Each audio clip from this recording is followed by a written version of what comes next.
O presidente americano Donald Trump finalmente admitiu que o ditador Putin está enganando-o na questão da guerra da Rússia contra a da Ucrânia. Na Casa Branca foi anunciado hoje que convenceram Donald Trump de que Putin o está enganando. Conseguiram fazer Donald Trump entender que, na verdade, Putin demonstra desrespeito tanto ao presidente americano quanto aos Estados Unidos da América como um todo. Simultaneamente, noticiou-se que Trump elaborou estratégias para pressionar a Rússia a buscar a paz e ao presidente americano. Restava apenas escolher a opção que ele mais gostasse. Paralelamente, informa-se que os Estados Unidos da América não podem mais ignorar que Vladimir Putin não busca a paz. E, apesar da proposta vantajosa de cessar as hostilidades, o governante da Federação Russa recusa qualquer compromisso. Por isso, em Washington dizem que, se os Estados Unidos da América realmente pretendem alcançar um acordo estável, eles devem endurecer suas condições. O secretário de Estado dos Estados Unidos da América, Marco Rubio, afirma que as posições da Ucrânia e da Rússia em relação à paz se aproximaram, acreditando em negociações produtivas. No entanto, ao mesmo tempo, a vice-presidente dos Estados Unidos, J.D. Vance, acrescenta que a guerra na Ucrânia, infelizmente, não terminará tão cedo. Vamos analisar juntos nesta edição até que ponto Donald Trump está disposto a exercer pressão sobre a Federação Russa, quais opções estão sendo consideradas e se devemos esperar um endurecimento das sanções contra a Rússia e um aumento da ajuda militar para a Ucrânia. Sou Alexei Pet, hoje é 2 de maio. Vamos falar sobre tudo em ordem.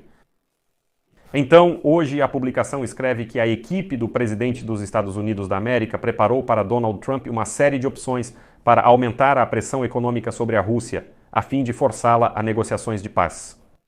Fontes da Casa Branca informam sobre isso. E então, segundo essas fontes, Trump ainda não tomou nenhuma decisão, pois os esforços diplomáticos continuam. Os interlocutores da publicação, eles também se recusaram a especificar quais opções de pressão sobre a Rússia foram sugeridas ao presidente dos Estados Unidos da América. E aqui a publicação lembra que a Ucrânia e seus aliados pedem à Casa Branca para aumentar a pressão sobre Moscou por meio da imposição de restrições adicionais à exportação de portadores de energia, a fim de limitar a receita do agressor com a venda de petróleo. E aqui vale ressaltar que o aliado de Donald Trump, o senador dos Estados Unidos da América, Lindsey Graham, também declarou recentemente que preparou um projeto de lei para impor novas sanções devastadoras contra a Rússia e os países que compram petróleo russo. Em particular, propõe-se impor uma tarifa de 500% sobre as importações para os Estados Unidos da América de bens provenientes de países que compram petróleo russo, derivados de petróleo, gás natural e urânio. Ou seja, de fato, isso é uma proibição de comprar petróleo e derivados russos. Interessante, o que vem a seguir? A Bloomberg escreve que os Estados Unidos da América não podem mais ignorar o fato de que o ditador russo, Vladimir Putin, não busca a paz de forma alguma. Os esforços da administração dos Estados Unidos da América para ativar iniciativas diplomáticas visando encerrar a guerra na Ucrânia merecem reconhecimento. No entanto, na busca por um acordo, as iniciativas propostas muitas vezes pareciam concessões que satisfaziam principalmente o Kremlin. Para alcançar uma paz duradoura, os Estados Unidos da América terão que apresentar argumentos mais fortes e aumentar a pressão sobre Putin para forçá-lo a tomar decisões construtivas. Como relatam várias fontes, representantes americanos propuseram um plano de cessar-fogo, segundo o qual a Rússia manteria o controle sobre a maioria dos territórios ucranianos atualmente ocupados. Além disso, o plano prevê um enfraquecimento significativo das sanções contra a Rússia. Há a possibilidade de que os Estados Unidos da América reconheçam oficialmente a anexação da Crimeia em 2014. A Ucrânia poderá manter suas forças armadas, porém as garantias de segurança serão vagas e serão fornecidas apenas por uma coalizão de aliados, sem participação direta dos Estados Unidos da América. Pelo menos durante o mandato da atual administração americana, a adesão da Ucrânia à OTAN estará bloqueada. Os demais detalhes serão discutidos somente após o fim das hostilidades. Apesar de uma proposta tão vantajosa, Putin não demonstra disposição para encerrar a invasão. Ele insiste no controle sobre todas as 4 regiões ucranianas que atualmente estão apenas parcialmente ocupadas. Em resposta, os funcionários ucranianos exigem garantias mais claras de apoio militar contínuo por parte dos Estados Unidos da América. Não necessariamente presença direta, mas incluindo defesa antiaérea, cibersegurança, inteligência e apoio às forças de paz dos aliados europeus. Se não, o cessar-fogo pode ser apenas uma pausa para a recuperação do exército russo. O último acordo, que concede aos Estados Unidos da América acesso prioritário aos recursos minerais ucranianos, não substitui as garantias de segurança. Bem, como escreve o Segodnia, Washington deve levar em conta duas coisas importantes. Primeiro, os ucranianos simplesmente não aceitarão uma capitulação que, na opinião deles, levará à retomada da ofensiva. Apesar da falta de avanços na libertação dos territórios, a defesa ucraniana permanece resiliente. Agora, o país possui o maior exército regular da Europa e está aumentando ativamente sua própria produção de armas. Os ucranianos estão cansados da guerra, mas não estão prontos para se render. Em segundo lugar, como escreve a Bloomberg, a vantagem russa não é incondicional. Nos últimos 3 anos, o avanço das tropas da Federação Russa foi lento e custou muito caro ao Kremlin. A economia de tipo militar está sob pressão. A inflação, a escassez de mão de obra, as altas taxas e a redução das reservas cambiais minam sua estabilidade. A queda dos preços do petróleo também reduz as principais receitas do orçamento. Como escreve a Bloomberg, quanto mais tempo durar a guerra, maior o risco de colapso econômico e de distúrbios sociais dentro da Rússia. Putin tem motivos sólidos para buscar um acordo e também motivos para temer a pressão dos Estados Unidos caso não o faça. Autoridades americanas já insinuaram que fizeram uma proposta final e estão prontas para se retirar caso as partes não encontrem um compromisso. Isso é melhor do que fechar um acordo fictício que recompensa na agressão e provoca guerras futuras. No entanto, um passo mais eficaz seria declarar publicamente a disposição dos Estados Unidos da América em apoiar os esforços de manutenção da paz no local. Continuar ajudando o exército ucraniano e o setor de defesa, promover a integração da Ucrânia no sistema europeu de segurança e, finalmente, na União Europeia.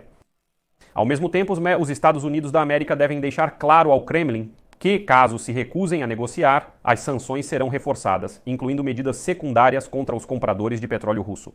E o apoio militar e de inteligência à Ucrânia será ampliado.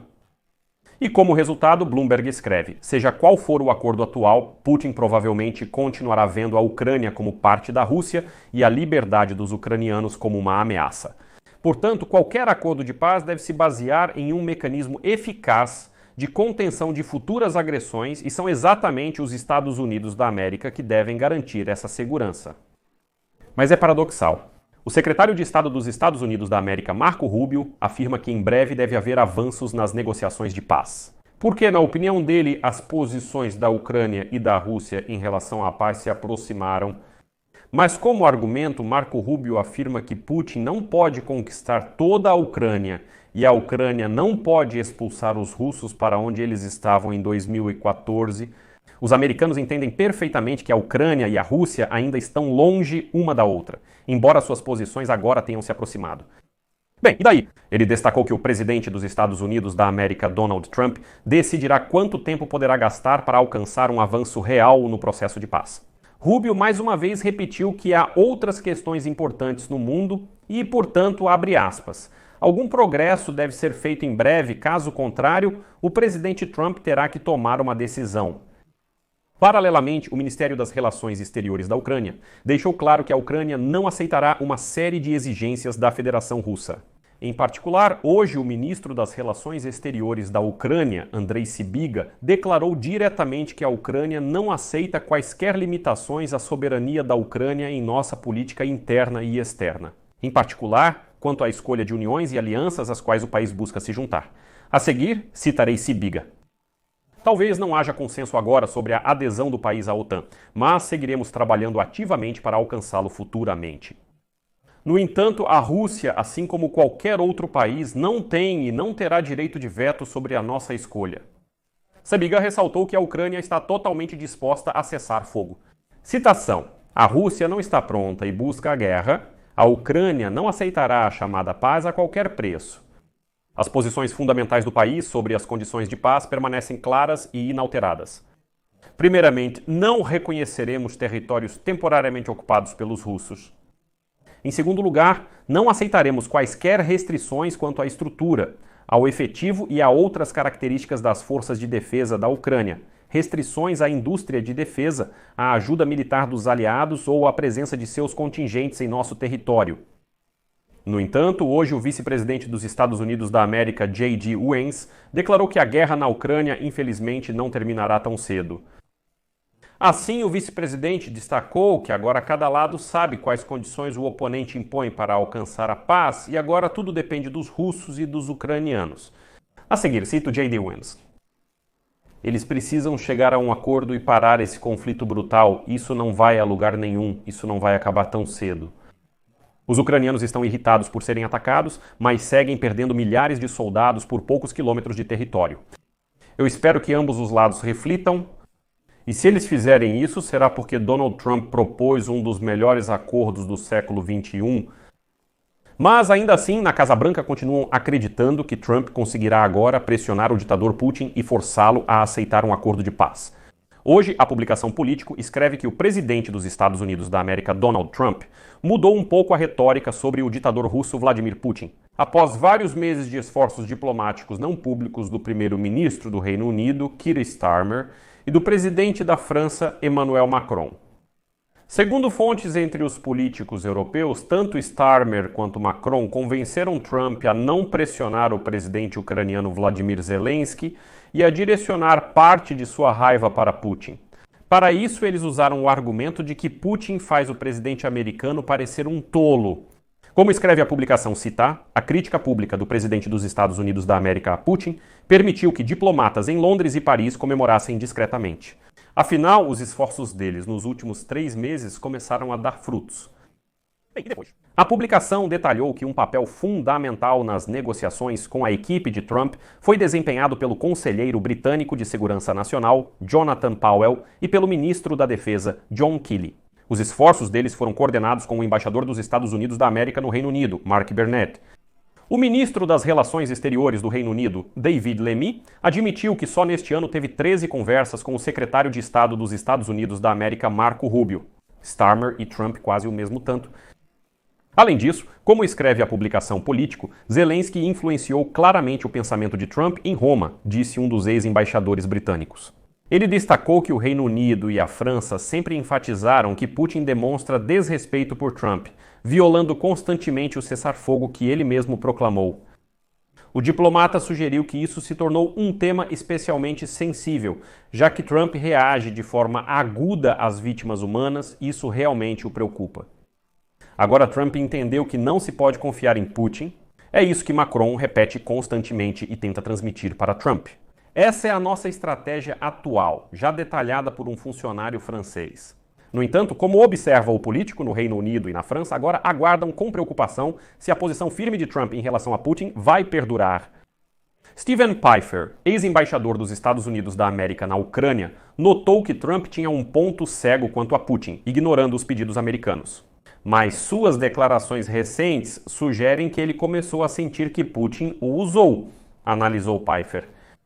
Portanto, amigos, aqui podemos constatar que neste momento Trump realmente começou a se inclinar para exercer pressão sobre a Federação Russa com o objetivo de forçá-la a negociações de paz. Ou seja, a época de pressão sobre Zelensky, pelo menos por enquanto, foi colocada em pausa e toda a atenção, toda a raiva de Donald Trump começa a se direcionar agora para o ditador russo Vladimir Putin. Portanto, neste estágio, podemos afirmar que Donald Trump começou a direcionar sua raiva afinal para o presidente russo Vladimir Putin. E agora a pressão sobre a Rússia com o objetivo de forçá-la a negociações de paz só vai aumentar. Além disso, hoje no Departamento de Estado dos Estados Unidos da América foi declarado que os Estados Unidos da América estão prontos para impor novas sanções contra a Federação Russa e não vão suspender as restrições já existentes. A porta-voz do Departamento de Estado dos Estados Unidos da América, Tammy Bruce, declarou que o presidente americano já falou sobre a disposição de impor sanções secundárias caso a Rússia se recuse a negociar o fim da guerra na Ucrânia. Em seguida, sua citação, nós não estamos suspendendo nenhuma das sanções em vigor. O presidente Trump quer que todas as nossas ações como nação sejam diplomáticas. Ele apoia claramente essa ideia. Ao mesmo tempo, ele entende que existem outras regiões do mundo, outras questões globais que exigem atenção. O secretário de Estado dos Estados Unidos da América, Marco Rubio, expressou a disposição de Washington em mediar as negociações de paz entre a Ucrânia e a Rússia. A essência das mudanças é que continuamos envolvidos nas negociações de paz e ajudaremos no que pudermos. Contudo, não viajaremos mais pelo mundo para participar operacionalmente das negociações. Agora, essa é uma responsabilidade das duas partes, Ucrânia e Rússia, e chegou a hora de que sejam elas a apresentar e desenvolver ideias concretas sobre como esse conflito será encerrado. Amigos Deixo Reticências, sua opinião e conclusões escrevam nos comentários abaixo. Inscrevam-se no canal, ativem o sininho e deixem o like.